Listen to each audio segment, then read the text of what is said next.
Oh, look at this! Look at this spreadsheet. It's all built up to this. Look at you go, man! This motherfucker just loves spreadsheets. Fucking so hot for spreadsheets. I'm always so hot for spreadsheets. I don't know that I've ever known anybody to be more horny for spreadsheets than you. My God. Well, I can name one person because I married her. Oh, okay.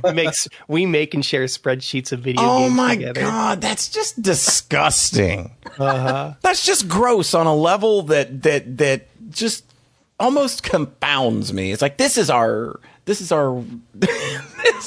can't.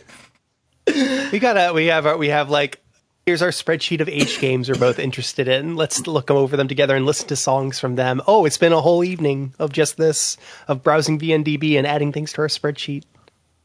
I love her so much, y'all. So you've cleared everything on this list besides Invictus? Yes, this has been the training arc to get to Invictus, which is the first one I watched on BDQ. But it is ranked intermediate now. I know, but I have been. Oh, no, it's actually ranked expert now, but they kind of changed. They changed their ranking. Oh, I couldn't remember if it went up or down. No, yeah, now it's rank expert. But in the original old school ranking, I have cleared 4 games of the same rank. It was meant to be upper intermediate, so I feel like I can tackle it. Right. Basically, they have expert, and then they added a new rank above expert, so they could kind of split up intermediate. So that the expert level hacks wouldn't be grouped with insane shit like Casio Mario World or whatnot. Yeah. Trials of Death. Yeah. Okay. And all of this is such good cold open juice, Polly. And that's why I'm gonna edit it together, actually. Okay. This is all real good cold open juice. I'm just waiting for you to be like, welcome to the Sockscast. Well, not now. No, I'm just gonna let you take it from there. Welcome to the Sockscast, episode 182. Thanks, Polly, with the steel chair to bring it home. There you go. I'm tagging in, taking my rightful spot back. How's it going out there in internet land? I was gonna make some commentary about how, man, I just had an entire week of like 70-degree weather, and then Rhete just got dumped on like 6 or 8 inches of snow.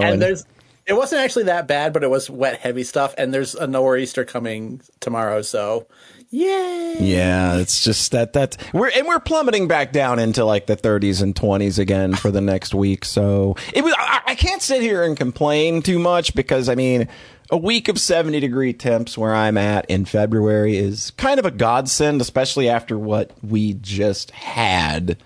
I've never been so sick of looking at snow in my life. It's only I finally see that green stuff under the snow that I have not seen in so long. And it was almost shocking to look out my window of a morning and it not just be immediately blinded by the sun hitting the vast whiteness that spread before me. Yeah. That's what happens when I don't get sun for a long time. Get a tan for a while. Yeah. I was outside every time I could. It was like 55 degrees here and sunny for a week. And I was just out absorbing it as much as I could. Yeah, gotta get that vitamin D. It's very essential. You know, it really helps with like the winter depression too, I think. Like I noticed that it helped me a lot with the winter depression. So yeah, getting out there, getting some sun.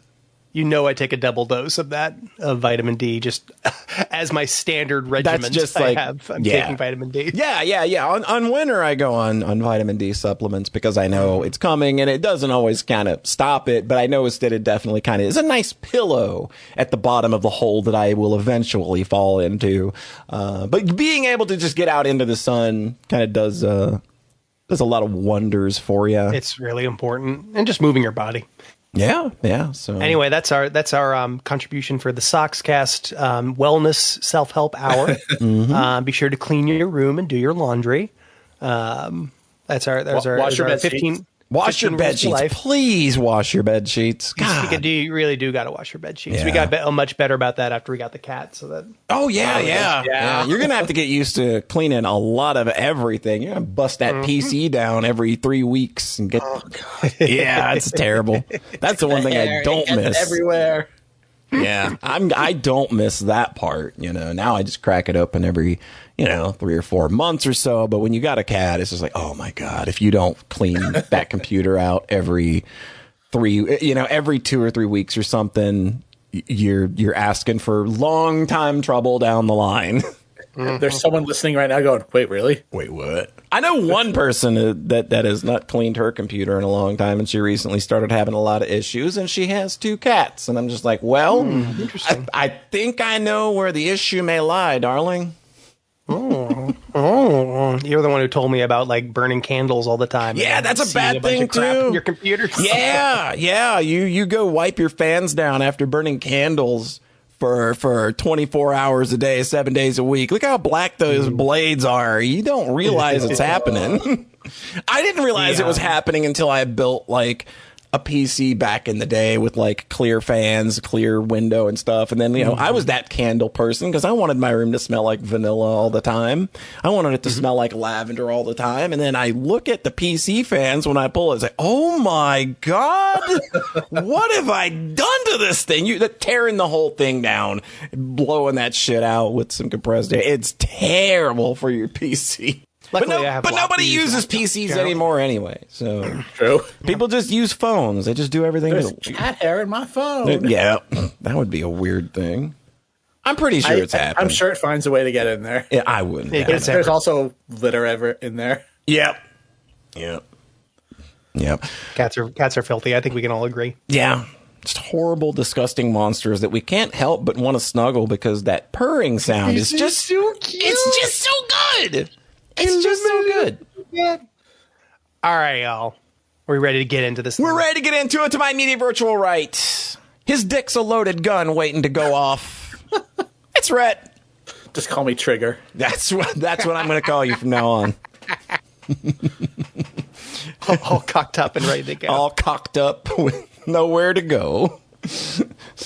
Oh, you're doing all right, Rhete. You're doing okay over there. My body is sore from shoveling. God, I know. Like, I went through 2 weeks of that, and I was definitely feeling it. But thankfully, it doesn't take much to do it. You don't need your arms or body much to do a podcast. You could just be a head in a jar and probably do a podcast. I don't know that you'd have much to talk about, living life in a jar as a head. I don't think there'd be much stimulating conversation or you could probably, if you got somebody there, you could I'd watch all the anime. There you go. You could literally just watch the entire span of anime history, I guess, if you wanted. As opposed to what I've already done, which is it's kind of literally everything you've done. To my immediate virtual left, he alone loves you. It's John. Hi there. Hey. Oh, that's me. I'm always like trying to foster parasocial relationships with our listeners. I hope it's working. I hope there's somebody out there that's just absolutely obsessed. Or Rhete had that one time. Rhete had that weirdo that kept coming into the Discord trying to get him. For real, you mean? Yeah, this like he was just dinging Rhete all the time. Why aren't you updating your website? Why aren't you updating your? Hey, do you want to update your website? Oh man, another year the movies still aren't back up. No, they're still not. Okay, real talk. My ratio on successful, like, wait a minute, does this person have a crush on me? Oh, I don't know. Maybe we need to talk this through. Like 8 times, like 7 times out of 8, 9 times out of 10. Nope. I remember one time you misconstrued the term "giving you your flowers." Yeah. That's my favorite one. I didn't know the hip hop. I didn't know that. That's was so good. Yeah, well. Hey, John, was the 1 out of 8 that hit your wife? Yes. Okay. Well, you know what? If you're gonna go 1 out of 8, I think that's probably the best possible 1 out of 8 you could get. Yeah, I'm just saying, like, as far as fostering the parasocial stuff goes, no. Not so great. You'll get there. I think that's for the best. I already have my special girl. You're all and my kitty. I need. And your cat. Yeah. All right, John, let's talk about stuff that the people want to hear about on a podcast. I know everybody's probably getting ready. I see fingers hovering over like the fast forward button here. Do we even have fast forward buttons anymore? I mean, I know they've got those little circle arrows. It's like 15 seconds ahead, 15 seconds ahead. Because that's how I skip all the ads in every podcast that I listen to. So, Paulie, everybody's listening to this at 2x speed. I wouldn't You're doubt asking it. you're asking about like a VCR fast forward button where they press it and the podcast goes. Woo! Yeah, I think that would be way. I think if we brought things back like that in a digital form, it would be more fun. Like I would do it. I love that shit. Be sure to rewind your podcast after listening. Rewind the podcast. We're gonna start pressing episodes of the Sockscast to cassette. The only way you can get them is through mail order. Yeah, we can start making horror games and applying like a bunch of VHS filters to them and posting them on itch. Mm-hmm. But they're not complete. They're just demos. Put like PS1, fake PS1 polygons. It still moves at 60 frames per second, so it doesn't quite look like a PlayStation 1 game. Yep. Cool. I started a game jam. You did! So I got bullied into this on the podcast, on the Discord by Effie. Thank you.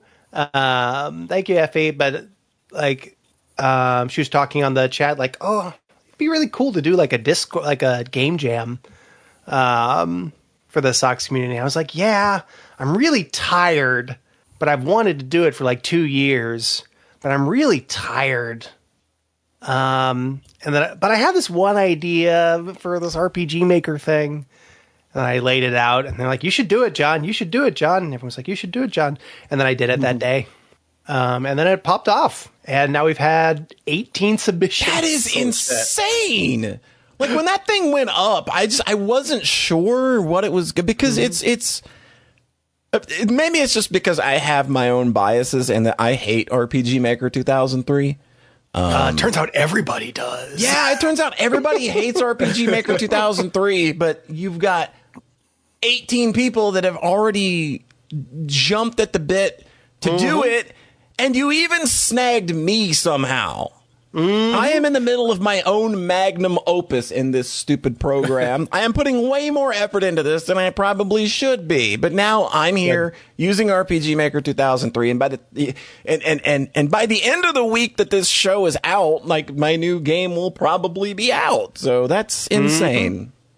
Oh man, RPG Maker 2003 is on sale for $2 for 47 more hours. Yeah, I don't know if people listening to this will get to it. You will have this podcast will go up on the morning that the sale ends. You will have about 5 hours to grab any and all RPG Makers. Get on there. Go get 2K3. Get 2000. Get 2K3. There's like. I mean, even if it's 2K3, it's still a very creative tool. It's RPG Maker. You know, it's just bad RPG Maker 2000, really. It has other like features and like some tile set differences. Yeah. I think there's stuff to like about 2003. Look, the fighting is worse. It's side view. It's pseudo ATB. It feels worse than 2000's front view Dragon Quest system. Okay, so that's the main difference that I wasn't sure about. Yes. So is Helen's Mysterious Castle 2003? I think it's 2K. It is. Really? I'm not sure. It's 2K. Because you definitely see her from the side. Yeah, but you can do it's a custom battle system. It's a custom battle system. Yeah, it's definitely very custom. Yeah. That's it has the good portraits too. That's and those are 2000s, so I have a download for the 2000 face sets so people can use them in 2003. Yeah, those are good. I'm using the 2003 sets because my idea of going into this jam was, all right, we're using our M2K3. I am going to use base ass default as much as I can. You know what? I can't look, RPG Maker 2003 does unfortunately not have a fart sound effect. So I had to do a little cheating. But that's valid. So the rules. Here's the rules to the jam. It's unranked. Should be as kind of low pressure as possible. Ends March 1st. So after this, you should have another week to participate if you like. I made like 5 I made a town, a forest, a little world map, and a few dungeons. It's a very small little chunk of maps. Took me about 2 hours. You can download the project file on the jam page. It's the Cookie Cutter RM2K3 jam. Probably should include a link in the description. Yeah, we will do that. And you just download the project and you open it in RPG Maker 2003, and then you do whatever the fuck you want. Yeah, it's just an open canvas. You got maps to play with. You can that was like the best part of that. I think that's the part that I've enjoyed the most is that I just suck at mapping. So when I opened it up and I was able to just kind of like get a base idea and I had things going, it was just like, oh, I've got a canvas to paint on here, and I'm just turning on the most unhinged poly energy that I can, because I don't have to stop and do another stupid map. All right, I got to make another map for this set piece that I want to do now. It's just like, no, I saw John's maps and it was just like, my brain immediately lit like, okay, what if I did this? And then, and then I can just start, your brain just starts popping off with all these little ideas that you could do for set piece. Because for my game, all I did was I had a rough idea of what I wanted, which was basically just the idea of a character knowing they're in RM2K3 and hating it. And I'm improvising literally everything else. And it's turned out to be a goddamn ball. That's fucking awesome. Yeah, that's the rule is don't make new maps, don't change the map tiles. Just make a game with the existing maps. And folks are going fucking ham with it. It's crazy. So I'm just looking at the list here. So I made Demon's Keep, which is just the goal was to make a completely normal RPG Maker 2003 game, or like not RPG Maker 2003, a completely normal RPG in the template. Just kind of give folks stuff to bounce off of. Bralef made his first game in RP, period. Yeah. And it's like 100 endings. That's it. How in the world? A bunch of the creativity that this has fostered, the varying styles that I'm seeing show up. I can't wait to actually dig into all of them myself because everything's so wildly different. Peb's made 4 different shitpost games, include one where you chase pixies around a forest and one that's literally Minesweeper in RPG Maker 2003. What? I played the pixies one. That one's fun. It's very cute.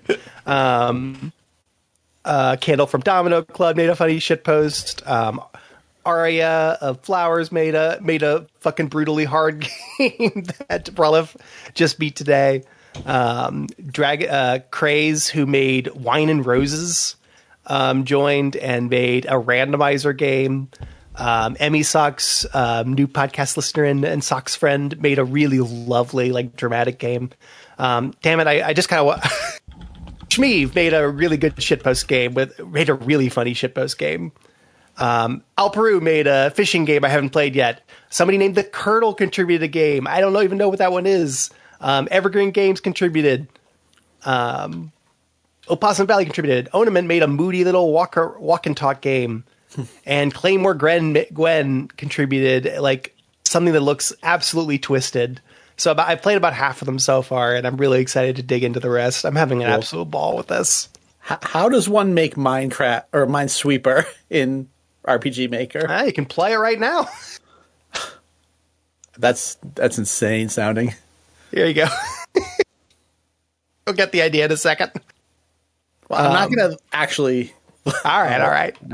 So yeah, I'm just having a blast. This is I love. I heard you booted up and that was so loud. It's really funny. The default RPG Maker title screen music is really funny because a lot of people leave it alone and it has good shitpost energy. The randomizer one, Dragon Seeker, fucking blew me away. I played that one this morning. Well, you've already got these maps, so just go them in random order, I guess. Go into it literally it procedurally generates all the map connections the way an actual Zelda or Pokemon randomizer does. That's so weird. And if you take this turn, you end up in Silksong. Yep. So all that's a blast. I think I really like how mine turned out. I think it made me kind of re-excited about RPG Maker. Got me jazzed to go back to my unfinished projects. Got me jazzed to start new things. How many unfinished projects you got, John? I have 2, don't you? I have exactly 2. I'd like to finish them this year. and I have 2, and then the ones that I was like, nope, we're done. I'm letting these ones go. I got 2 that I need to finish. So that it's just been a blast. I'm 63 people have joined the jam as of now. What? So I can't wait. I hope to see more entries. I hope to see a big blast of them as the deadline approaches. Because that's generally how these goes. If anything, doing anything is online with a deadline has taught me anything. It's absolutely everybody's going to wait till the last fucking second. Yep. Yeah, that's what's insane is that we've hit 18 with like over a week to go. That's nuts. So this is my first time running a game jam on itch. I astounding success so far. I couldn't ask for a better experience. Like just with with what we've received so far, it's already been a huge success. I'd be completely happy with. Do you have a magic number in your head though that you really want to hit? Are you sitting there with a number just like, man, I'd really want to see this hit? Earnestly not. I've already hit like. I mean, 50 would be crazy. I don't think you're going to hit 50. I think 50. I think if deadlines and game of the year has taught me anything, if we are at 18 now, I don't know. So I'm having a ball. What was I going to say? Oh, and I couldn't be happier with how the game dev channel on Socks has been. Dude. Everybody's so sweet. Everybody's being so helpful to everybody else. The vibes are off the charts. It's watching that and participating. It's kind of been unreal because I've been in some game dev spaces before and just never really felt like anybody was paying much attention to anybody. But you literally have everybody helping everybody. You have everybody checking out everybody's shit. Like it's so wildly different. And I guess I shouldn't be surprised given the fact that that's just kind of the vibe of our community anyway. So I think that that's just going to come naturally. But so many new faces joining and doing things, and it's just like that was another thing that was sort of intimidating for me at first in order to get started. It's just like I know some of these people have made really cool stuff, and I'm just here's my dumb game that's gonna fart at you sometimes. All right. But then you see, chasing fairies around and somebody making Minesweeper and a game with 100 endings, and it's just like, oh, okay, you know what? There's probably room for a game that'll probably fart at you every now and again. I think for sure. I think we set the tone very nicely at the top. Yeah. If you can't make new maps, just make a first-person visual novel. There you go. You could. You know what? That was one of my first thoughts. It's just like, you know what? I'm going to swerve your ass. And I thought about doing a VN. Somebody already has done text-based adventure sections. Yeah. It's very good. It's very, very cool. I love the creativity I'm seeing on display here, though. Just like finding ways to work around the parts of RPG Maker that not a lot of people really want to engage with. The combat. Anyway, my game has fucking pristinely balanced combat. I've heard it's pretty well done. So I'll be interested. As somebody who's kind of I pride myself on kind of understanding those systems and understanding balance. Well, I'm eager to see how that hits me. So. Because even like Facets had like a really good balance to it. So you've got the pedigrees there. That's of the 2 projects I have left. One of them has like boss fights and character progression, and one of them doesn't. And I want to have fun with both of those. RPG Maker, it's just I'm so much more excited for RPG. Like RPG Maker, I've had RPG Maker MV installed since I bought it like 4 years ago, and I've poked at it. I've done some custom things here and there. It's just like all in service of like, I want to do Poly Dungeon 2 sometime as an actual dungeon crawler because I love dungeon crawlers, and that I could never keep the fire going. And it's just like, I felt like just such as like, man, no, like I think this could be reality. Like, I think I can actually do this. And so this is something that I think has just been an overwhelming source of inspiration and like, I know for me personally, it's just like kind of helped me reemphasize like things that I feel I'm good at and I don't have to stop and worry about the things that I'm bad at. So I can just focus 100% on what I want to do. And it's just been such a cool little experience. I've never done a game jam other than the Ruin Jam, which was... God, that was 12 years ago. That was... Oh, man, every episode has to have a reminder of how fucking decrepit we are at this point, doesn't it? Mm-hmm. Fuck, that's funny. Yeah, I'm really happy you're having a good time. I really think if you just like put on an album, got a project idea, wrote down the maps you needed, put on an album and slammed out like, here's the rough shapes of everything I need. And then you put on another album the next day and just like tinker with them until the tiling looks basically fine. Mm-hmm. And then you'd be able to do everything else. No problem. I think it's just a matter of sitting down with it and having some consistency and just trying it. Just keep doing it. Doing it over and over, you will find that, study maps that you like and understand why you like the way that they look and feel. So, yeah. Oh, for sure. Like loading up like Final Fantasy 4 maps or whatnot. That's something that I'm really kind of thinking like, maybe I can do something a little more. I was kind of eyeing VX Ace. I like its default battle system a lot. I like VX Ace. I like that you can play with the battle formulas and stuff in that game. So it's just like, maybe there's something I can do down in the future. Maybe it's a little more smaller scale than a Poly Dungeon 2, but we'll see. I just know that RPG Maker is now solidly on the list of things that I'm going to be playing around with a lot more. Yay. Yeah, that's...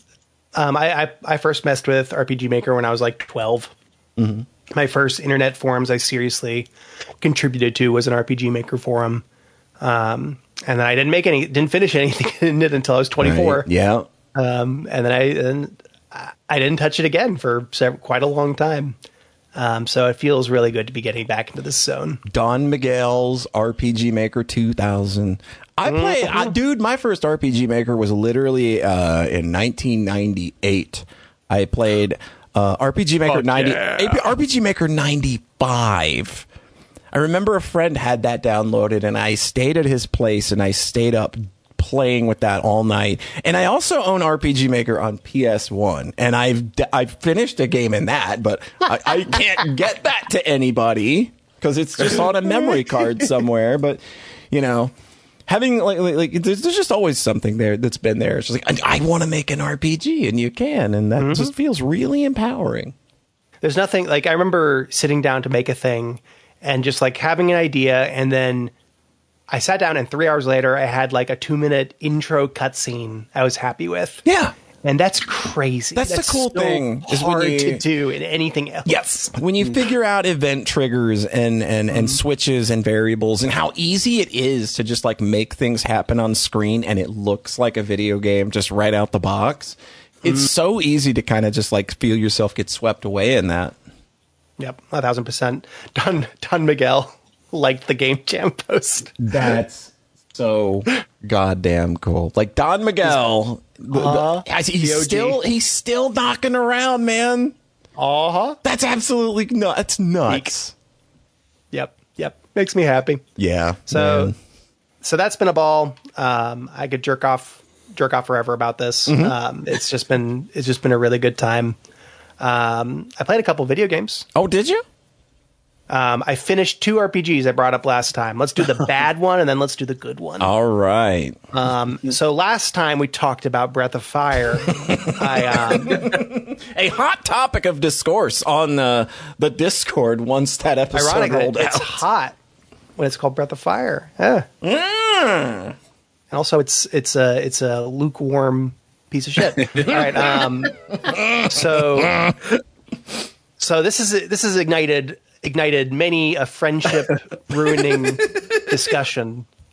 So last time I was here, I was kind of like, well, it's fine. It's kind of mid. It's like good mid. It's Capcom flavored. They've got Capcom sound effects and like a pretty battle system and like good impacts on hits and whatnot. Like, what more do you really need? And then I was like, well, I don't know. It's still not. There isn't really zest. I don't think this is really something I'd recommend. So, I'll explain what's happening. Okay. When we transition, before we transition to Rhete. Okay. All right. Go ahead. Since then I've finished the game and now I have extremely specific complaints. So that I think that if it weren't for these, I would have enjoyed the creative dungeon designs. There's one where they where they have spinners that actually like spin the screen around with mode 7. Mm-hmm. That's adorable. There's ones where the walls become invisible. Oh my god! There's my hatred. That has to be the good part because there's nothing else here, Polly. There's nothing. Yeah, there's 2 dungeons that take place inside a dream. There's a boss that starts off extremely pixelated and then slowly zooms into focus as the fight progresses. So like that's all cool. That's all cool. That's something. There's a snake lady who's funny. Some of the little episode cutscenes have like a fun narrative zest to them, I think. There's one with like a doomed couple where one of them is one of the emperors of the Demon King or one of the 4 generals. They don't introduce like the villains in earnest until like over halfway through the game, like 2/3 through the game, and they start having villains that are actual characters. Mm-hmm. So like in some ways the back half has a lot more flavor than the first half, I think. This is the thing that pisses me off. You go through a dungeon. Mm-hmm. You see a locked door. You can't open it right now. No. Mm-hmm. So you make a note and I'll come back later. You continue in the dungeon. You see a crumbling wall. And you examine it. It says, if you had someone stronger, maybe you could break this down. Mm-hmm. Like you make a note of that. It'll come back later. I go into a house and it says, you could move this jar if you had someone stronger. Okay, I'll come back later. There's a locked door. Okay, I'll come back later. Oh, there's dungeons, houses, caves, towns. Everywhere there's shit to come back later. Mm-hmm. And there's like 16 different kinds of keys. Like you finally get the thief that unlocks locked doors. Okay. You get the thing that can go underwater. Okay. You get the thing that, you get the guy that can break down rocks and walls. So I break down rocks and walls and then I go to the house where there was a thing that needed somebody strong to push. Mm-hmm. And it says, no, you need somebody stronger to push this. I'm like, what? Okay. And then later I get a fusion of that character and a different character, and then I can go back and push the wall. There's things on the world map that you can dig up when you get the mole in your party. And you have to remember where all those are. There's wells you can fish for once you get the level 5 fishing rod. And there's dragon shrines you can come back to after you get find the dragon armor, which you need the level 5 fishing rod, which you find under a rock in a random town. Somebody doesn't like Metroid from the sounds of it. I don't want to play Zelda. I'm not playing RPGs to play Zelda. I don't want to play Zelda. I don't want to remember to come back after I get the hook shot. That shit sucks. Yeah. Let me play the game. Oh, this is going to be a controversial one, I can tell. Go. Look. What do you mean Zelda's not an RPG? Zelda, I don't care about whether Zelda's an RPG or not. It's just, when I'm playing an RPG, like, fine, there's one kind of locked door in towns, and if I come back with the key later, I can open it. Okay, but you don't need 17 kinds of keys, and you don't have to put them in towns, dungeons, the world map. Every single place in the game doesn't need to have 17 different kinds of locked doors. It sounds excessive. It sounds it's ridiculous. It's cute it's cute if there's like 1 or 2 hanging around and you got to come back like once or twice. But if that's the whole damn premise, it's busy work. Yeah, it does become busy work. It's like the person plays Dragon Quest and gets the key and comes back to the castle to get the sword later, and they go to all the towns to unlock the locked doors, and then they're like, "This is the best part of the game. Let's make an RPG that's all about this." I'm like, no. The best part is dungeons and exploring. And The best part isn't remembering, oh, if I get the super missile, I can come back here and shoot open the green door. Mm-hmm. What the fuck? Who's playing RPGs to shoot open to remember, oh, I can better come back here with the double jump. No. And level doesn't matter because the only thing that matters for the finale is just getting the ultimate dragon form. Which you have to find the key. And then you get the ultimate dragon form, and it just does 999 damage every turn. 999. It's the most boring limp dick climax. Oh my god! So there's no so equipment doesn't matter, level doesn't matter, the RPG doesn't matter. All that matters is remember to go back to all of these fucking places. And if you forget any of them, then you're just hosed. It's really obtuse. Like I was writing stuff down, and then I was like, well, surely I thought that the mole things I had to dig up were just going to be like landing places for a flight thing later. But no, it was another fucking thing to remember. There's like 4 different kinds of locks just on the world map. I hate this. I hate this shit. This isn't what I want out of RPGs. I don't like this. No. I don't want to play. I want to play Zelda when I'm playing an RPG. I want to run around mazes, just honest mazes without a bunch of bullshit. All right, that's my Breath of Fire rant. I look for this to kick up again on Discord after this episode because, man, when that discourse was going for a while, even just from the first episode, and people kind of thought maybe you'd kind of turned a corner on it, and then there's like the heel turn that comes afterward. I played Metroid Prime 2 last year, and that's that entire fucking game. It's like, oh, I got the purple gun. Now I can shoot open the purple door at the start of the game. And then I go in and it's like, oh no, now you need the green gun. You didn't even get a thing. You came here and shot open the door, and now there's a different kind of locked door behind it. Zelda Oracle of Seasons did that constantly. The Silk Song experience. Really, the Silk Song experience, isn't it? It's mostly money gating you, right? You beat bosses. You beat bosses and run into locked doors sometimes, or areas you can't progress to, and sometimes that's a little unfulfilling. Well, that was the thing with Hollow Knight, was that it was there, but there was so much more of the game you could just explore freeform compared to like an Igavania or something. Right, where Breath of Fire is literally just structured entirely around, okay, like, here's, go to this place, but there's a locked place here, so go back to this place, go to this new place, and that's where you get the key to go to this new place, so go back to the first place, open that first and second door, but there's a third door that needs a new doodad that you gotta get. Yeah, like, that whole structure feels kind of bad. It's Kirby 64 shit. It's like, hey, come back with this power up. Hey, better remember to come back later so you can unlock the true ending. Right. Instead of just playing Kirby, instead of just playing an RPG. Bullshit. It's all bullshit. Don't like it. I just want to play a game. I don't want to keep track of a million Give keys. this boy some mazes. I'm not like a night guard keeping go with a bunch of keys on a ring, like running. Oh, better need get this one. Oh, I don't have this key. All right, that's about the Fire rant. Played one more game and then I'm done. Okay. I went back and finished Alexandra H's Jailbird Nocturne. Oh yeah. This one's on my to-do list. It is nice. It is a nice, sweet itch game. It was like a 6 to 8 hour game for me. It's an RPG Maker game. I think it's VX Ace. The combat is like really crunchy. It's not just by like having like tight numbers. It's that characters have very specific toolkits, and enemies have also have very specific toolkits. Where it's a kind of game where status effects and buffs are really, really important.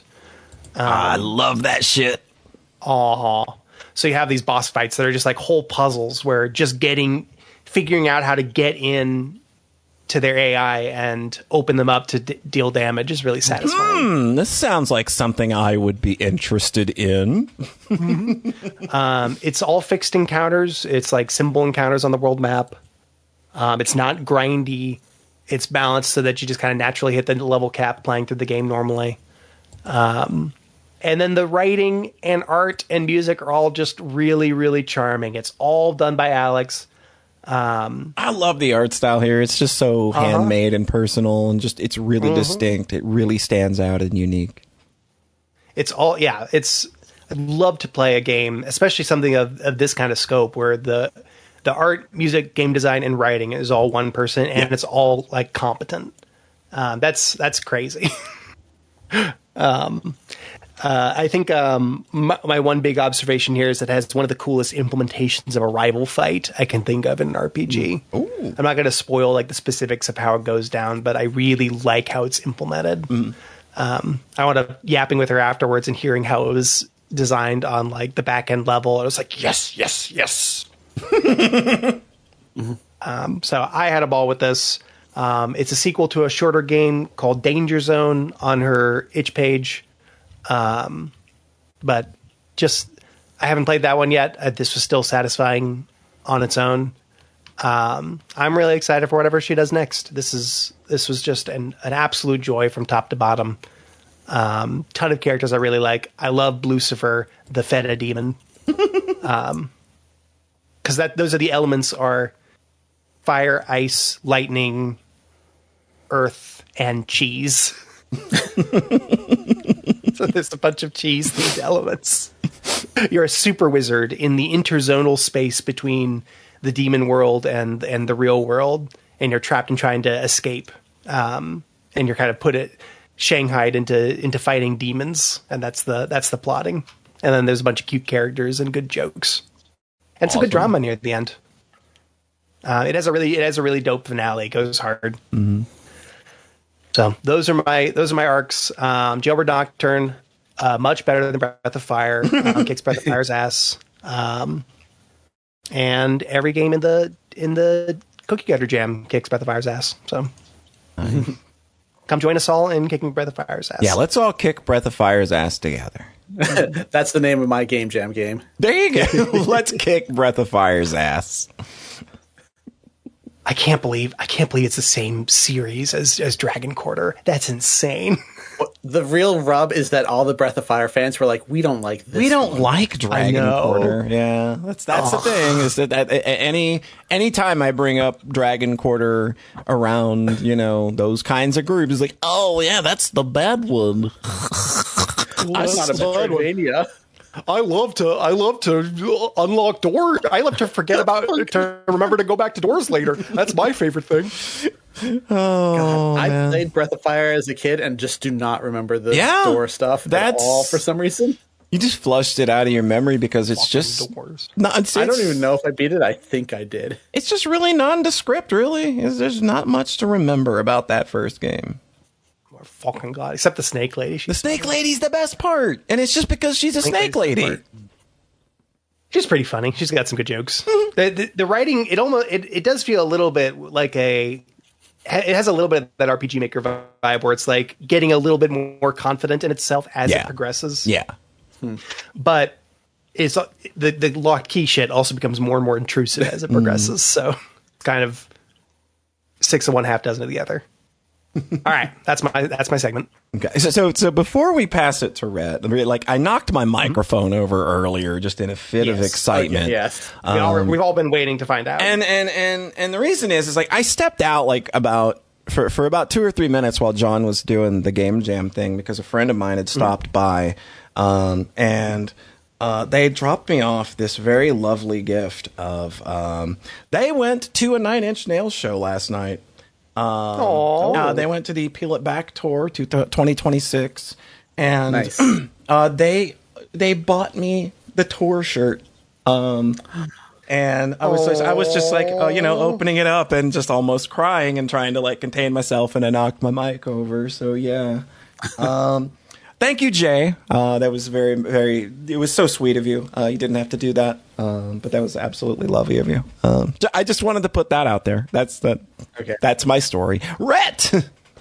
I thought it was a cat knocked over your shit. No, I don't own any pets. I don't want any pets at this point in my life. I'm totally fine without them. I got friends that have pets, and I enjoy them, and then they get to live with the problems of owning a pet. Perfect. They get to deal with the poop and the pee every day. There you go. I come over, I get the purrs, they get the poop and the pee. Purrs, poop, and pee. That's about all you get out of cats. So, I am in the middle of another Trails game. We're back. As I was last episode. Trails is back, baby. I think I had mentioned it. Had like just started last episode, I think, because this came out over a month ago now. Yeah. This is Trails 13, right? I've truly lost count at this point. We're finally 'cause it's caught up. 5. That is the thing, is we are finally caught up. The name of this one is Trails Beyond the Horizon, even though I just call it Daybreak 3, like it should have been. This was the one that was subtitled Goodbye Ozimburia, right? Yeah. Oh, So boy. it's gonna be like a big like finale game, right? Where it kind of ties everything together. It's... I wasn't sure. I'm still not sure how to talk about this right now because I am deep in the middle of it and it's cooking, but I don't know where it's going yet. If he beat it the other day and seemed just completely fucking mind blown. Yeah, it seems like ending. that game fucked that girl up. I've been in other DM conversations with her and seeing her just like her mind seems to not be functioning properly at the moment, which leads me to believe it's just like Trails did Trails things. Good. Yep, Trails. I mean, I had heard to expect a Cold Steel 3 type ending. Okay. And the fact that they didn't, the next game wasn't a sequel to this. It was a remake of first, and then the next game after that was a remake of second. Still waiting on the fucking payoff to this apparently crazy cliffhanger. Yeah, that's all I was cracking a joke about, was that I'd heard that from you. And then they still haven't announced the one after this, and then they go and do Kyoto Xanadu, and I'm like, oh boy. Uh-oh. It's probably like the longest gap between mainline entries, if you don't count the remakes, which obviously... It's also weird. It's like, is the next one just going to get a huge visual upgrade because the Sky remakes look really good? Yeah, they are really, really They look nice. like really pretty. Yeah.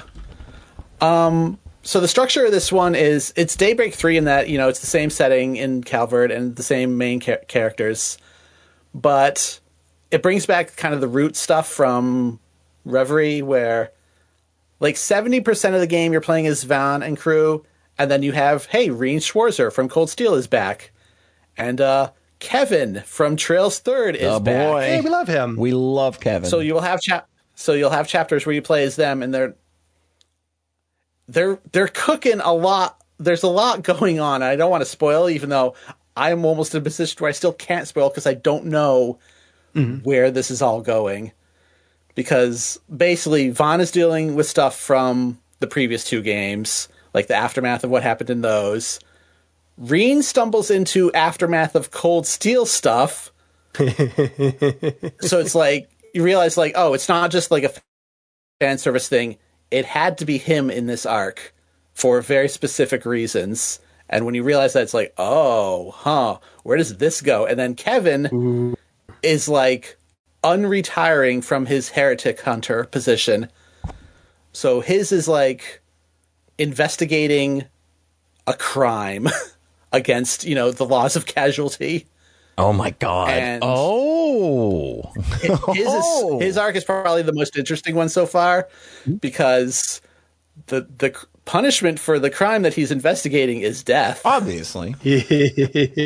Yeah. And it's a character you've known for a bit.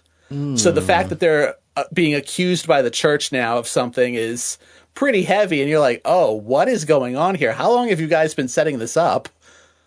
Interesting. So the long-term storytelling's finally coming home to roost. Finally fucking cooking in. Like, Ouroboros is finally making some moves again after being... they're back? Oh, hey, I thought that they just kind of started writing them out after fucking Cold Steel 4. They've been quiet for a while, for sure. There was a plot reason given that was like kind of like, again, I don't know where this is going. I guess I'll just say this part is like, Ouroboros signed a non-intervention clause with the president of Calvard at one point.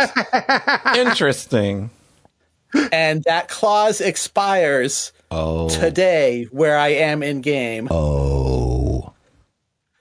So it expires today, and today is the launch of the shuttle into space. So everything is coming together right now where I am. It's literally 7 a.m. and I'm playing as Reen, and he's like in the town next to the space station, or not space, the rocket launch site.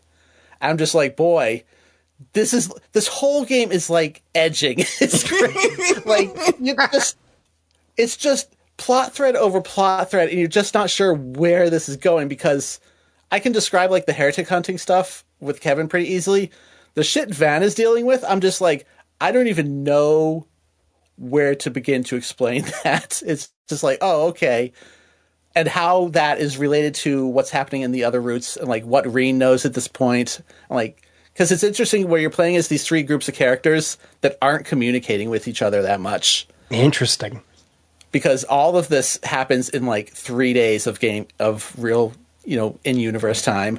So it's like you'll play the morning as Rhete, and then you play the morning as Van, and then the morning as Kevin, and then you play like the evening as Van, and then it's okay. It's the next day, but it's been like 24 hours of game time. No, they're just, hey, they're just simulating a real day. It's like that. It's like that TV series 24, where every episode is an hour of the day. God, you could practically make a Let's Play this game that actually was in real time like that. So, like, story-wise, they are cooking. I'm really interested in where this is going. I realized last night when I, like, hit the next chapter select screen, like, oh, there's a lot more of this than I thought left. I thought the next chapter may have said finale, and it did not. Yeah. Like, because you dinged us yesterday. Hey, maybe we could push the podcast back. I think this theme's about to wrap up, and then you get to, it's like, oh no, I've got four. I got to select between four routes now. Oh my god. Well, it's 3 routes, and then it does not imply at all that that's the end. So there's probably at least 4, because usually it's been like you get a choice, and then you play a mandatory one as Vaughn, and then you get a choice, and then a mandatory one. So, like, story's definitely cooking. Not sure where it's going, but apparently it's going to go big at the end, for sure. Gameplay-wise, it is very much not Cold Steel, Daybreak 3, where I'm not super into the combat. It's not bad at this point, but I've never really vibed super hard with the switch to real-time combat for trash enemies. Mm-hmm. Mm-hmm. And a lot of times, like, I'm still like, I'll initiate the fight and then immediately go into turn-based and just drop an S-craft and be done with it. That's really funny. Because some of the ways you can set up the orbments are like gain plus 50 CP after winning a fight. Mm-hmm. So you can just sort of just keep doing that over and over until enemies start having like 200,000 HP, and it's like, okay, I actually have to fight them for real. But yeah, they just put so many enemies in the dungeon sometimes where it's like, okay.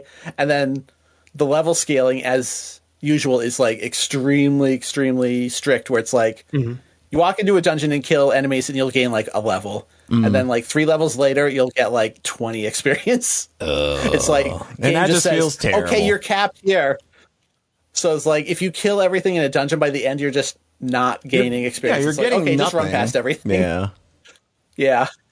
It's like they definitely maybe overestimate how many fights people are going to do. Mm-hmm. But it's fine. And then they do have like the VR dungeon, like, just so that there's more RPG in here, because a lot of this game is talking. A huge amount of parts of this game is talking, and just characters like sharing information or not sharing information, all these factions going around, and like, it's like, it feels at times like a 3D visual novel, where it's just like, instead of purely, 2D sprites talking to each other, it's just like, hey, we modeled these arenas and have the characters like emote and stuff. They've written such a threaded story at this point that you just can't have short cutscenes, though. I mean, the things that they have to unravel when we look at the entire course of that series, there's no way you can just have a simple 2-minute cutscene. No, just the cast bloat is a little insane, and like having everybody, constantly run into each other and be like, oh, it's been 5 months since I saw you. Oh, it's been, and then like this one may be stretching back the furthest, where like every time somebody meets Kevin, they'll be like, oh, it's been however many years since Trill's Third happened. Oh my god.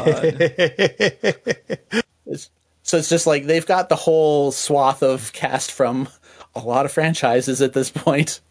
Yeah, you can skip that one though. That's not that important, right? God. I'm sure, I'm not sure if he hinted this to me or not, but it's like, I'm sure more stuff from Third will come up. I mean, just the fact that Kevin is back. This is a character they've kept largely on the back burner for a long time. So for Kevin to be back is such a big deal, especially given his position. And him being like the main playable character in that route. Yeah. It's funny. He's teaming up with Swin and Nadia from 7 and 9. Oh, the Assassins, yeah. Yeah, the Assassins. They're back. Like, they have navigated those characters through this... Because they're in Daybreak 2 a lot as well. Mm-hmm. Well, I liked them. Like, they were like one of the only things I liked in Reverie, so... Yeah. Yeah, so it's cool that they're back. I don't know, just the amount of casting characters that they navigate is just... Whew, like when you that happens with Trails at this point where you get to the final battles in Cold Steel 4 and the character select screen pops up and I literally just laughed because it's like 5 rows of 10 characters. It's like, oh my god. It's so ridiculous cuz that, like, when you're in the VR dungeon where like all the groups are teaming up together, it's like that one scene in Reverie where like 30 characters walk up to the final boss, and then that one specific screenshot gets memed a lot. I've seen it several times. Mm-hmm. Every encounter ends up like that, where it's like your entire 10, 20 person crew walking up to like one member of Ouroboros, and they're gonna fight all of you, huh? Okay, maybe let's actually do it 1-on-4. You can't have everybody in your party at once. It's just so funny. This is the walk up every time, right? Just, you're putting all these even in Van's group by itself, when they're like, okay, let's go to the bar and share information, and then it's like a huge round table with 12 characters because his party is so ridiculously big. I'm enjoying this one. I'm definitely not bored or annoyed like I was in 1 or 2, because Daybreak 1 was kind of boring, and Daybreak 2 was kind of annoying because of how the plot played out. Mm-hmm. Which just Daybreak 2 just felt like, oh, none of this matters, and then now this game is going, maybe it did matter. Yeah, it did all matter. Yeah, I'm not sure if this franchise needed, or this sub-franchise needed 3 games to get to this point, but they definitely needed 2, because there's not a ton of character introduction and development in this one, because they've already played those cards. Yeah, I would hope at this point that they're not just, throwing 5 or 6 new characters at you, because that'd be a lot. Yeah. Yeah, it's mostly working with the pieces that it already had, but it has like 100 pieces. It's got 100 pieces. Yeah. I mentioned to Iffy that we're doing a podcast before I finished it in the game, and she just laughed like, oh boy, how you talk about this game is going to change by the next episode. So this is my interim update. So this is your breath of fire, where we get your first half now, and then 3 weeks later we get the second half. I think I'm a little more than halfway through, but because I thought I was closing in on the finale, I think I'm at the back half of chapter 3. Right. Okay. But God, there was something that happened. I mentioned that this game has a lot of towns and a lot of dungeons or underground areas. There's very little going outside because you don't really walk between towns. You just, cutscene through cars. Yeah. I was 60 hours in when the game had a single outdoor map that wasn't a desert. That's just a good old fashioned highway, blue sky, green fields. Wow. And I go, oh my God, there actually is a map that looks like Trails First in here. That's wow. It's shocking. That's so that crazy. I feel like Trails is they're outside dungeons and fields that you run through, connecting cities and stuff. That's such a thing. I know that it's just a very base part of RPGs, but that's one of those things that I always liked about those games, even the 3D ones, especially, where the nice vistas, things look nice, and it's just kind of fun to do that. So, but when an entire game is stuck inside, of buildings or caves or underground or whatever, that's it's kind of like the Mary Skelter thing that I talked about, where you never see blue sky in that game, and then when you finally do see it, it's just this moment of huh. It really was kind of like that, because Cold Steel, you would travel between the cities on a train. Yeah. But then those maps to walk between cities actually did exist. Yeah. They just don't exist in this one. Or this whole... in Daybreak at all. You just drive between You just towns. drive everywhere, yeah. And then you don't even actually control that. It's just all story based. It's just yeah. And like, yeah, all the dungeons are like sewers or underground facilities. I was laughing about this one. I'm just like, are there any places in the city that don't have like a secret underground dungeon at this point? Because wow, it comes up a lot. Well, see, they're building the orbital internet, and all that stuff is just done underground. So everything's just kind of going That's that way. closer than you'd think. I mean, that's kind of where I thought the series was going anyway. So it makes sense. Yeah. There was one cutscene. This is the last thing I'll say. There was one cutscene where, because Kevin was there, because some other characters from earlier games were there, some visual elements showed up, the dungeon setting itself, it all came together to where I went, oh my God, this feels like Trails in the Sky again. Oh, And I haven't had that feeling since like second chapter. Wow. Because like, enough visual elements were on screen at once. So I'm just like, oh damn, that hit in this nostalgia in a weird way. In a weird way. You've even got a joke character that everyone is clowning on. Fantastic. Ouroboros is laughing at her. Kevin's laughing at her. Everyone's just like, oh, she might die, but whatever. We're not losing much. They have a new Gilbert to mock constantly. Oh, fantastic. Gilbert was real good. They got a lot of mileage out of Gilbert. Yeah. It's not literally Gilbert, thankfully. No. I think he's done. Yeah, he's donezo. So yeah, I am very interested where this one's going. It's just like Daybreak is like the thing where it's just like, I know a lot of what I feel toward Falcom games right now is colored by Reverie, just kind of leaving a real bad taste in my mouth. But I keep thinking this, just like, man, every time I see Daybreak, it's just like, I am pretty sure I'm gonna like you, but I need some distance from the series for a while. So it's just like, I'm not trying to like shit talk the series or Falcom or anything. It's just that one game like made me feel like Falcom was saying to me, this series is now something that is no longer catered to you. Whereas everything, like when I start, like even the parts of Daybreak that people don't like, I still think seem more palatable than Reverie to me. I forget. I think me and Iffy are definitely the Reverie. Yeah, y'all are the defenders. Reverie lovers, and God bless you for it. Somebody's got to be. But then I was the one who was like, Daybreak 1 is the worst game in the franchise. And that's wild because Daybreak 1 is the one I've heard most people kind of gush about up until this one. I'm the weird I'm the weird hater about that one because I'm just like, this is the slowest game I've ever. The one thing to really grind my gears is the game being like slow. Yeah, the game's really slow.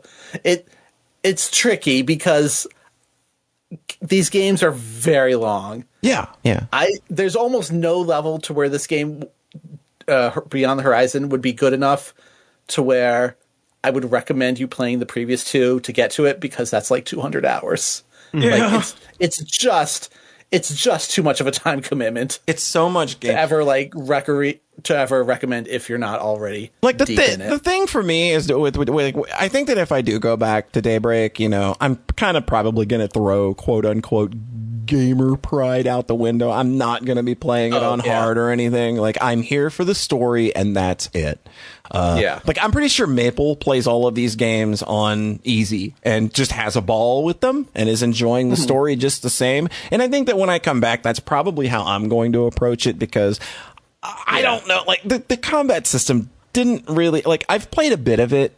Like I've played probably the first 3 or 4 hours of that game, the first Daybreak game. And it's just like, I don't know. It's fine. I liked Metaphor better. Yeah. Was it the turn-based or like the real-time combat The real-time, or no, not the real-time combat was just kind of but I didn't really care much for the turn-based, like what they did to the turn-based system. I know that they kind of had to move away from what they were doing because that system that they were currently using for the Cold Steel games is just so broken by that point that it's impossible to make a new challenging game in that. But I'm just not the biggest fan of it. And I think that in turn also kind of turned me off to the Trails in the Sky remakes as well, because it basically is the same combat engine. Yeah, it really is, as far as I know. And that's fine. Like, I still want to play that too, because I love Trails in the Sky, but I'll probably wait until SC is out before I dig into that first one. I was thinking of just skipping to second chapter, and then I'm like, playing this one, I'm like, oh, these games are really long, though. Maybe I'll play Xenoblade X instead. Hey, speaking of, that literally just kind of got announced. Like, hey, free, what was it, free update? Or is it a $5 update? And you can play that on your Switch, too, now. I mean, you already could play it on your Switch, too, but now it's going to be all nice and pretty. About that, people have realized it's using like AI upscaling. And it looks weird. It looks bad. Red. It looks bad. That thing I posted was specifically captured in handheld mode. It's not as bad if you're playing docked. Okay, but I think they will. Apparently, Nintendo is offering refunds, which is crazy for Nintendo to do that. That is wow. Okay. Hopefully, they put a little more time in the oven on that by April when the physical comes out. Mm-hmm. But yeah, I couldn't believe I see last night that people are like up in arms mad about the visuals. Like, oh, I didn't even catch that. It's like just breaking because this just came out. Mm-hmm. Like the whole screen is kind of shimmering every frame during cutscenes because it's upscaling in a weird way. I don't. It's like. So someone speculated like it's Monolith Soft's own internal thing, not like the Nvidia one. Mm-hmm. So it's like very rough right now. Maybe. I just wanted the damn frame rate update. Yeah. So I'm not. I think this is something to brace yourselves more and more, even with like the good studios that we like to start rolling this shit out. I mean, that stuff can work well, but I'm just not sure why it was needed for a Wii U port. It was already HD. I don't understand. Like it's a game that already looks good. I don't know. It's gorgeous. Yeah. I played Xenoblade X and it was like, holy shit, AAA video games. On that one, I'll agree with you. John playing like Tales of Berseria being like, oh my god, AAA, or Pokemon. Look at this. Video games are amazing. Meanwhile, the entire internet every day, Pokemon looks like dog shit. Well, it's the Switch ones. I was playing Pokemon Sun, and the 3DS ones look nice. Everyone agrees there, right? I mean, I guess the gap wasn't as big, but the funniest comparison is looking at like Xenoblade 3 and then the Pokemon game from that period, like Scarlet Violet, and it's just the gap is so big, night and day. Oh, yeah. One's playing home run derby, one's playing t-ball. Yeah. T-ball. the models don't even look cute in the newest ones. It's crazy. Like that's the thing, at least, is that the models still look cute, and then they're like, they did something with the in Gen 9 where it just starts looking like Mii's or something, or like worse Mii's, off-brand Mii's. Yeah, like Wii's and like Mii's with a little more personality, but it's fake personality. Yeah, I don't know. So that's my segment. All right. Thank you for the Trails rundown. Trails by next time for sure.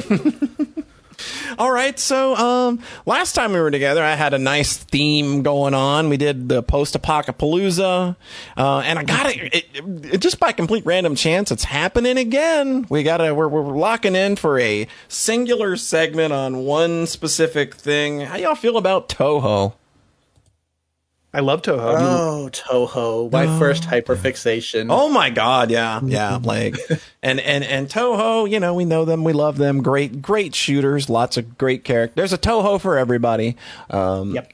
And of course the great thing that comes out of Touhou is the fan community and fan creations, and you can really only point, like, hey, Touhou fan games. There's a whole shit ton of them. Loads and loads of them. It's a big world. It's a big pool out there. And I want to first start, I want to give a big shout out to our longtime Socks Pal guest, 86, who I think he's pretty much ended up being the curator of my Touhou fan game consumption for basically the last 10 or 12 years. Yeah.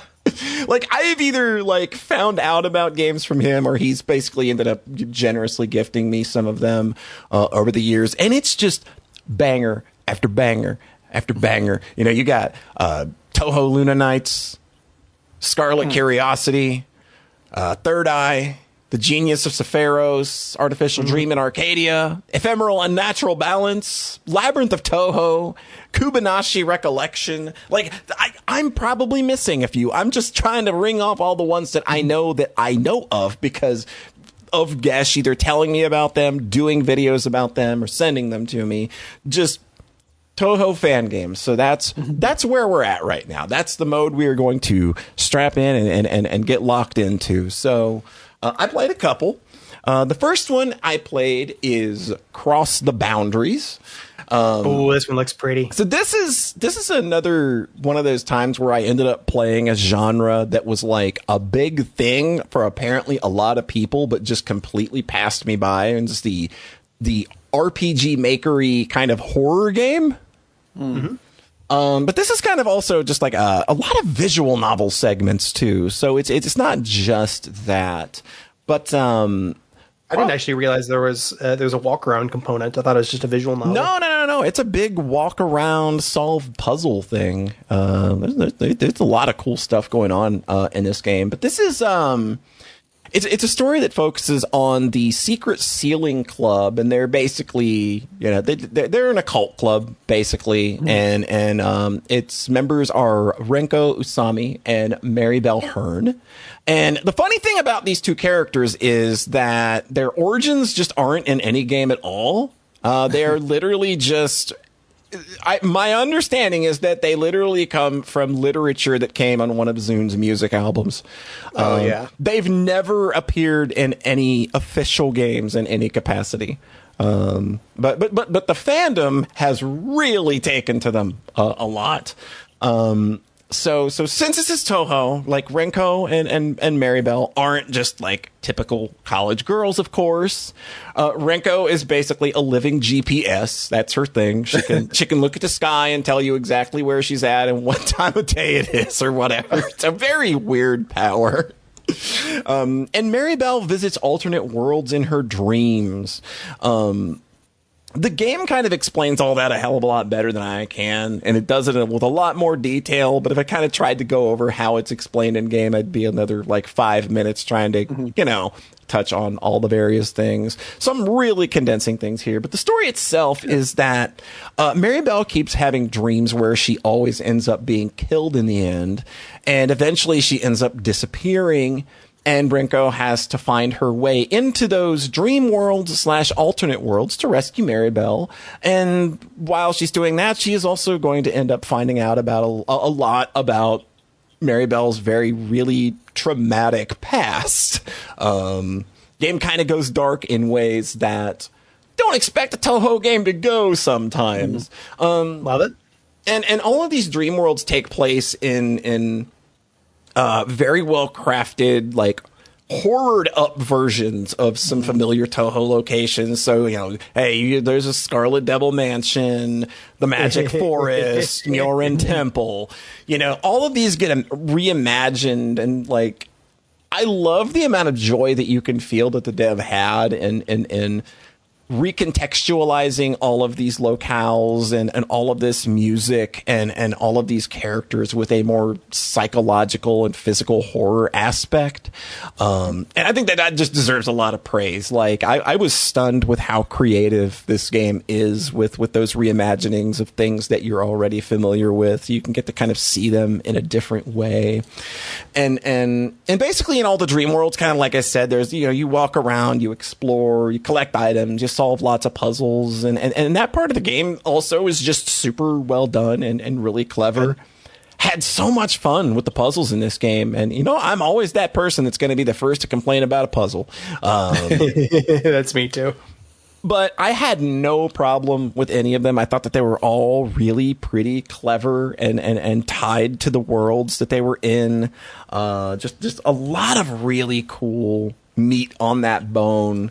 In terms of just how the dev is playing with all of the little environments that he's put you in. It feels very, well timed that we're talking about, like, you know, somebody playing around with what feels like an RPG Maker kind of engine and doing a lot of fun things with it in that style. So all that stuff's cool. But I think the best part of this game is the story. This game really, really kind of explores the relationship between Rinko and Maribel. Like, these two are, I don't know if there is some kind of like mandate or some kind of rule when you know, agree to release a commercial Touhou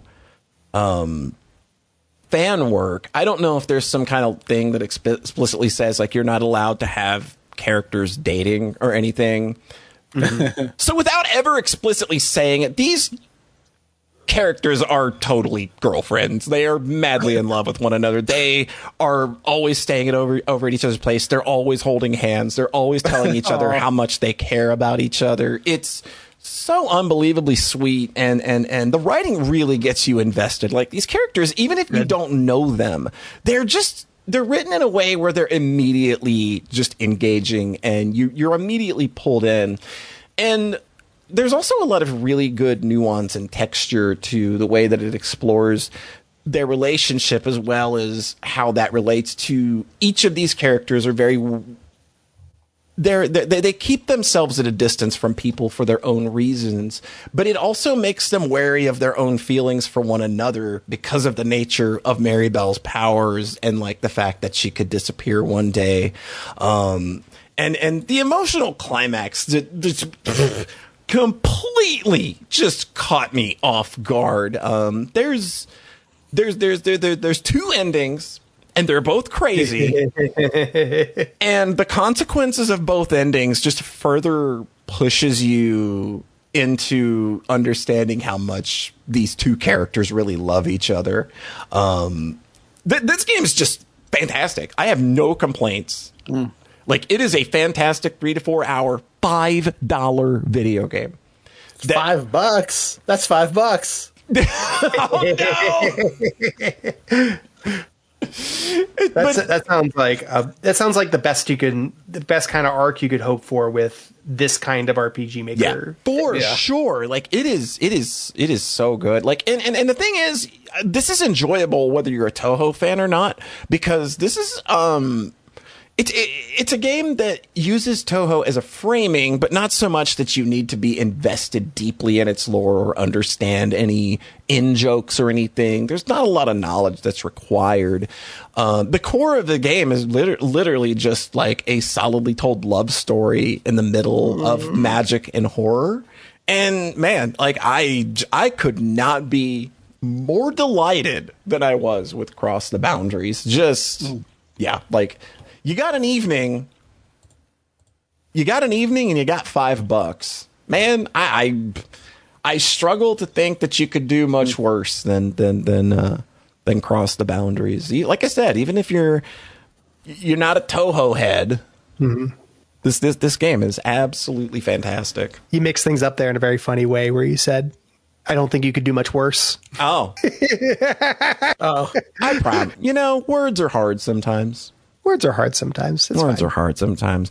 Look, man, I don't have a lot at stake for getting words wrong. It's fine. It's fine. Everybody out there here. Is the word police going to come get you? Probably. They probably will. Is Yukari going to throw you past the boundary because you get a word wrong? No, it's going to throw me into a gap. Throw you into a gap? Going to throw me into a gap. Except it's Gap from Umineko. Oh, no! Wait a minute. No, I'm into that. I'm here for it. No. I mean, I would prefer Zapar and Fur, but I ain't going to say no to Gap. Oh, Zapar and Fur. Man. I have a need. A mighty need. I have a hunger.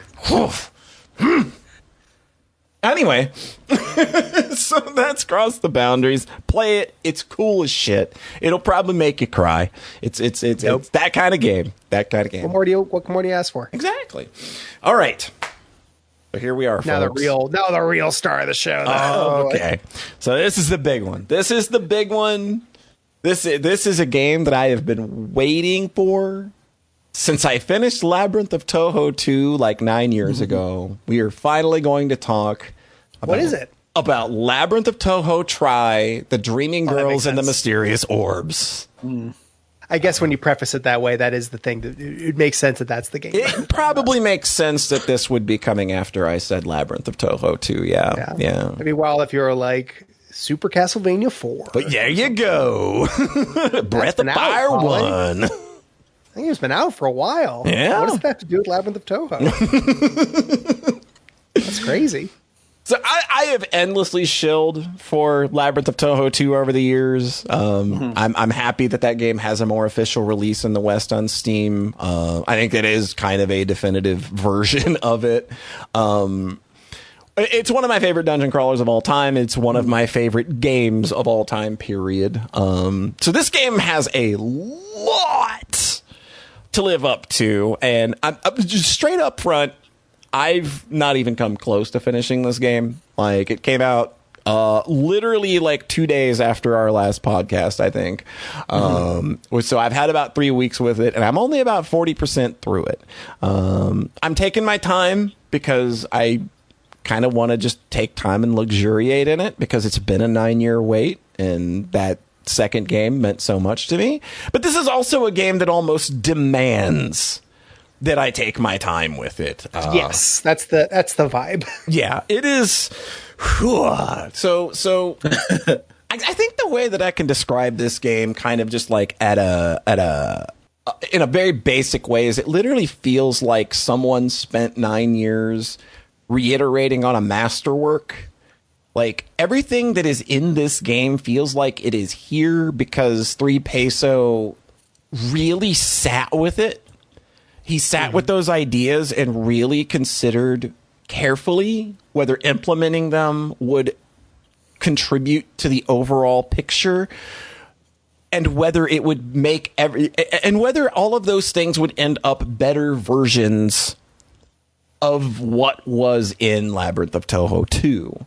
And you can sort of see it from just from screenshots. Like, the game's stupidly pretty.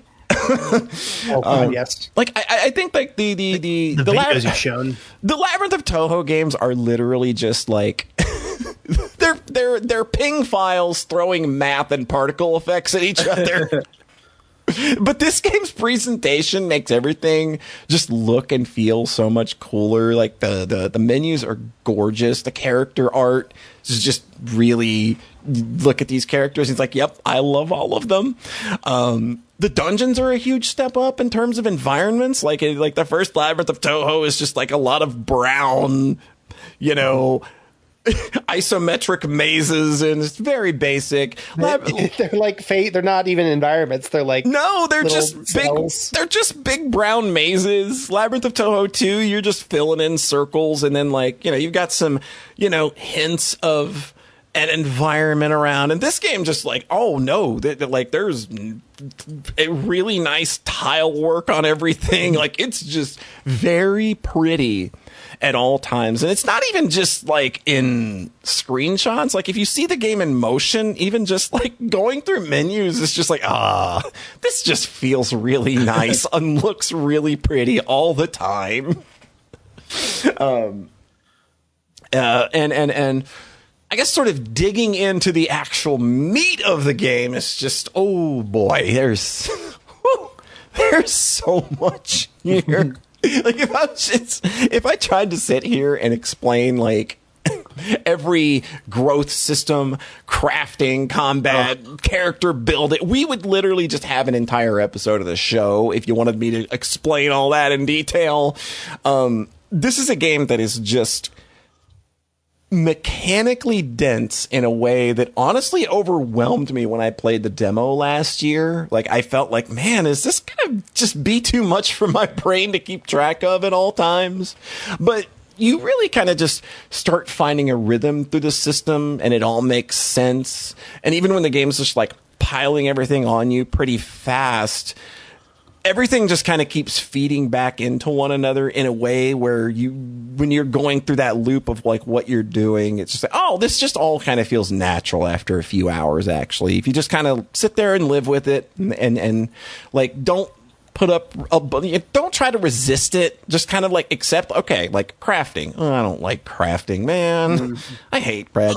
Poison. But if you just accept that it is a part of this of the game, and it's a very simple crafting system, and then it's just like, okay, I see how everything feeds into everything else now. I see how these character unlocks felt really scary at first, but no, like the game actually is kind of guiding you in the right direction. Not through any kind of like tutorial or anything, but just like the systems kind of feed into one another in a way where you just kind of end up stopping at every one along the way, and then you just do the loop again. And it's just like, okay, this feels good and natural.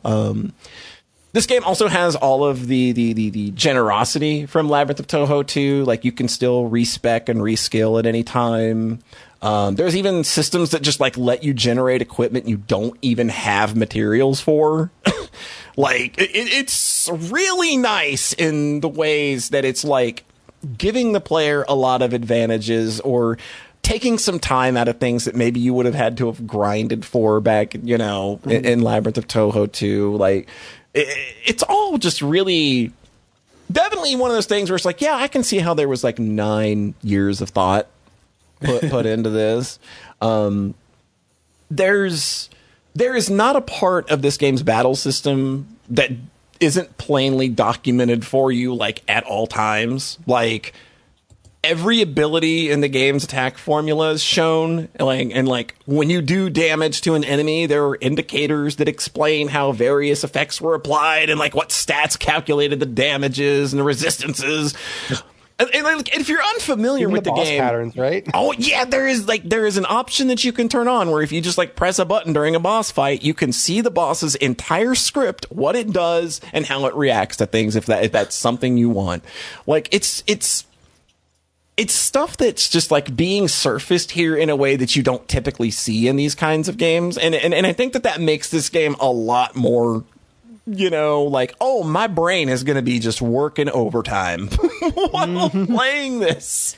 I mean, that seems like the thing here is that the game is giving you perfect maximum information and letting you fully like respec on a dime, so that it can then turn around and have encounters that demand that level. Absolutely. And like transparency. The boss battles are this game's big calling card. You know, they are all meaty. They are way more mechanically involved than Labyrinth of Touhou 2's. Like, they are overtuned in ways that feel like this guy knew who the sickos were playing the plus disc and the post game in Labyrinth of Touhou 2, which that wasn't me.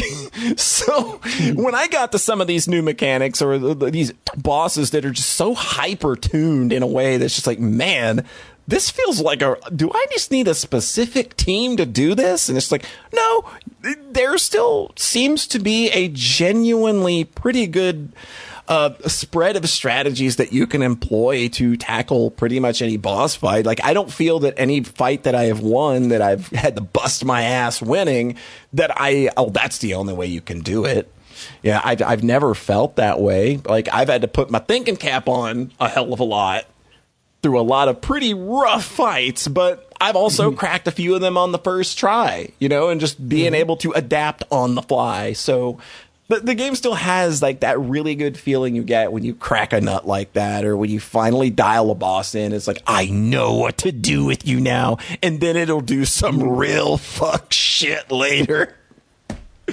My favorite one, I'm not going to spoil, you know, who it is, but early on, there's like a boss fight where, you know, you kind of do the normal Labyrinth of Touhou thing. You poke it, you go in, you poke around, get your weaknesses sorted out, you know, get your team sorted back up, and then you go in and you eventually find a way to win the fight easy. But when the character dies, she immediately respawns and is invulnerable for 4 turns. And in the fourth turn, she's literally going to hit you with an attack that, if you have not prepared, will wipe your entire team. So, like, I literally just had to kind of like the first time I thought I had a chance of winning, my heart was racing because it was just like, oh god, do I have enough buffs out? So I'm just like spending those last 4 turns throwing everything at one character and praying. And then she ends up taking nothing to the attack. And then you just go boop her on the nose for 1 HP, and it's very funny. But that's just kind of like one example. Like the game has a lot of gimmicks that you really need to pay attention to, like what the game is telling you when like things are happening with characters, because characters will like inflict themselves with like weird statuses that you've never heard of, and then you kind of have to go like pop up their status and be like, what does that mean? It's like, oh, okay, yeah, okay, she's doing this during this phase, and I shouldn't attack her at all because she counters with a fucking party wipe. All right. So you got, the game really wants you to use that information, and it's not just there because, it looks cool and fancy.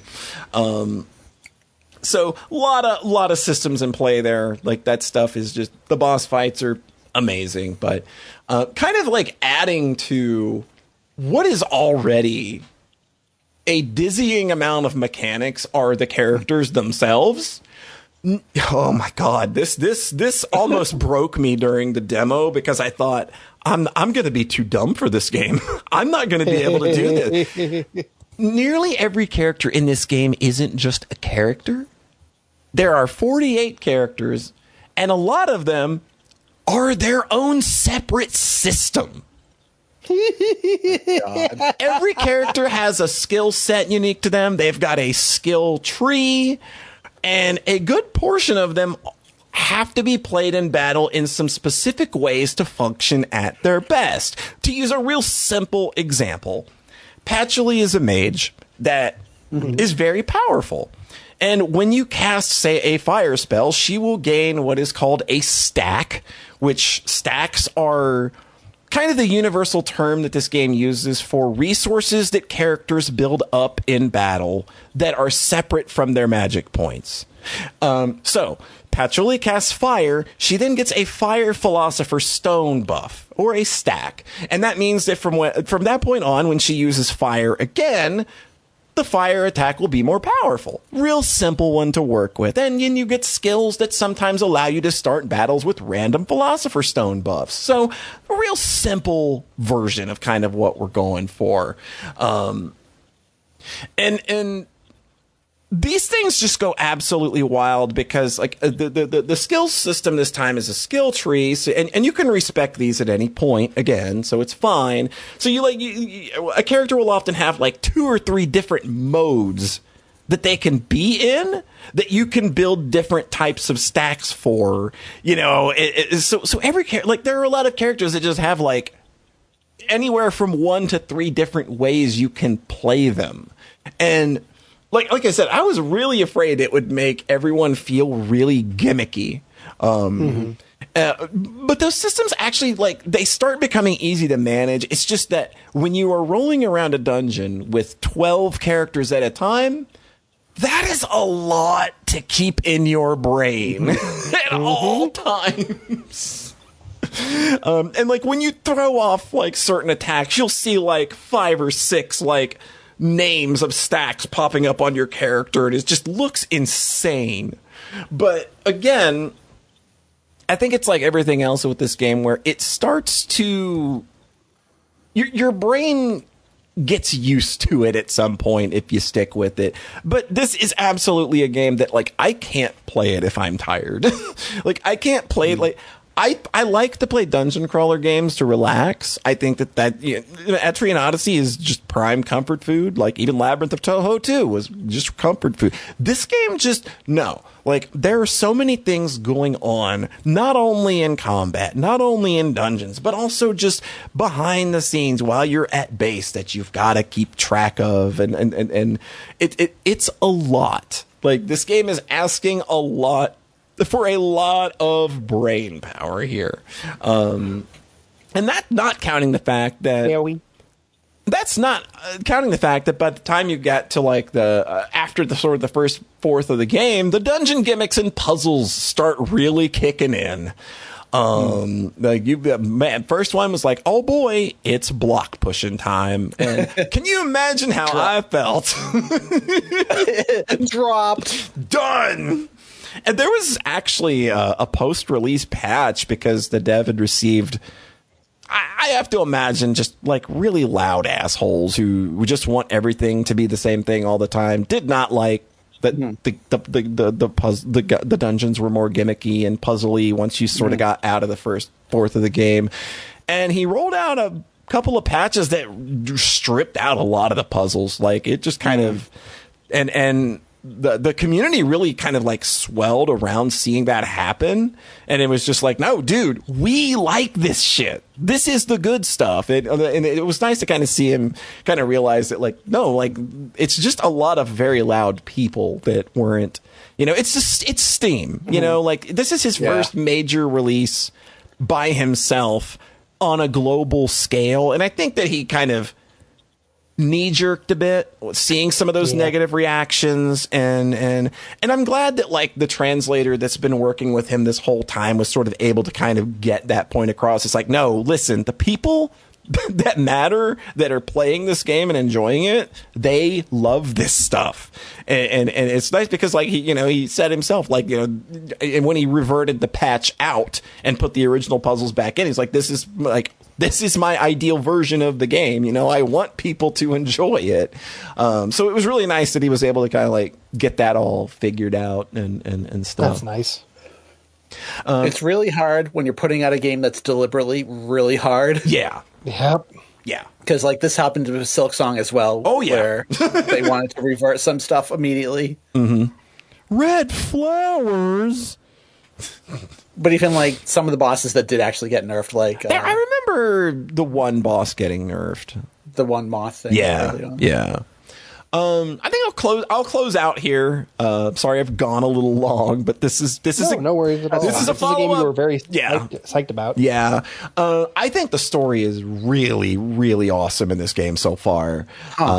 It's.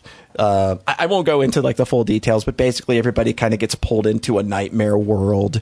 And the game even kind of like has this dreamy haze to it. When you look at it, and it sort of feels very Persona 4 inspired, where characters have avatar versions of themselves that represent their deepest insecurities, their fears, and their hurt. And despite Touhou's usual like upbeat and silly tone, like the moments when the party kind of has to help someone like accept themselves or help them realize that there's someone that's like worth love and friendship, it's honestly like I've had a definite couple of moments of tearing up. It's like, oh, Kogasa, everybody loves you. You're not just a worthless umbrella. Oh. There are definitely a few moments like that, you know, like even from characters you don't expect having that kind of deepness to them, like Marissa having this jealousy over Reimu because she sees Reimu as someone that is like perfect, and she just like, you know, it's just, and they go through that and they have these really, really long conversations about it. It's almost Mary Skelter in a sense, where they're having so much dialogue because it's not a staple of these kind of games usually. But I really do like the way that they're digging into the characters. I like what they're doing with the story, and it's also timely that the Secret Sealing Club are playing a major role in this game. I didn't know that was a thing. Because playing this and Cross the Boundaries, like I was already immediately dialed into, oh, Mary Bell and Renko are here, and Renko's awesome. She has her own cool little growth system that's really neat. But yeah, like the way that they explore those characters, I think is really, really nice so far. Honestly, I wasn't even aware that these games had story to begin with. Yeah, I mean, Labyrinth of Touhou 1 is kind of silly. Labyrinth of Touhou 2 does have a story, and it actually is pretty good. I just think that the writing chops in 3 are so much more dialed in, like wanting to tell like an emotional story that's, you know, again, like I'm always going to be a sucker for like the, you know, characters, you know, reassuring someone that they're worth being loved and shit. It's like, oh, that's always going to get me. That's real nice. Yeah. It definitely sounds like they kind of leveled up on every aspect. Yeah, here. yeah. This game does feel. I don't know that I can't even begin to tell you if like how I'm going to come out of this. Like Labyrinth of Touhou 2 versus Labyrinth of Touhou Tri. I don't know how that's going to land. Mm-hmm. Like even at this point, I can't say like I like this better than the other because they still feel very similar. Like the combat system hasn't fundamentally changed. It's still very much the same thing. I like a lot of what they're doing here. You know, like I'm not always the biggest fan of skill trees, but you can easily respect them at any point. So like, why would I be mad about skill trees? The only thing I don't like about the skill trees is that they're level gated. Whereas in Labyrinth of Touhou 2, you can just like, oh, like right out the gate, I'm just going to dump 5 points into this, you know, skill that I want and then go blow a boss's asshole out. And I feel that like the reason things are kind of, there's definitely some tuning being done in this game where you definitely feel like he's like, I know how people cracked open that second game and I would really like them to not do that this time, but I don't want to do it in a way where it's nerfing something. So let's just do a different system that still gives you a lot of flexibility because every character's skill tree is something like 100 skills or something. It's nuts. The systems on systems and systems in this is ridiculous. It is crazy. Like I said, when I played the demo, I was kind of scared that this game was going to be too much for me. But you know, I'm like 38 hours or so in, and I feel like I have a grasp of everything. I understand how everything works. Like when I am confronted with something that I don't understand, my brain immediately jumps to, okay, I have ideas instead of, well, I'm fucking lost. So I think that, like, despite the fact that the game doesn't always kind of sit you down and explain how characters work, it doesn't explain some certain things. You play around in the systems enough, and it's just like, okay, I got it. So, yeah, man, like, this is a game I'm not blasting through. I'm luxuriating. Like, we will probably be hearing about this game at some point down the future. Like, I'm not going to have finished this game by the next episode, I don't think, because I'm just taking my time. And I'm also playing another game in tandem with it, which I'll talk about next time, because I think I will have probably finished the other game by the next time we're here. Good. Is it another Touhou dungeon crawler? It absolutely is. I was joking. No, it absolutely is. But like this game for me right now, it is a delicious Wagyu steak dinner. And I just kind of want to enjoy every bite to its fullest. So I don't know how long it's going to take. You know, eventually I'm going to have to finish it at some point. But right now I'm just kind of having fun poking out. It's like, all right, I finished that stratum. I'm going to go over here and play around with something smaller for a while and then come back to this and dive back in, get hyper focused and into that again and then pull back a little bit. I did the same thing with Mary Skelter 2 and Mary Skelter Finale. And I think that it helped me enjoy those games a lot more instead of just mainlining it. It's just, I don't think that that's the way I like approaching these games. It just kind of always feels nice to have a home to come back to. And that's kind of what Labyrinth of Touhou Tri is for me right now. And it probably will be for the next 2 or 3 months or so. So yeah, Labyrinth of Touhou Tri, man. It is a monster. It is an impressive monster. But it's fucking hitting. It is hitting so good.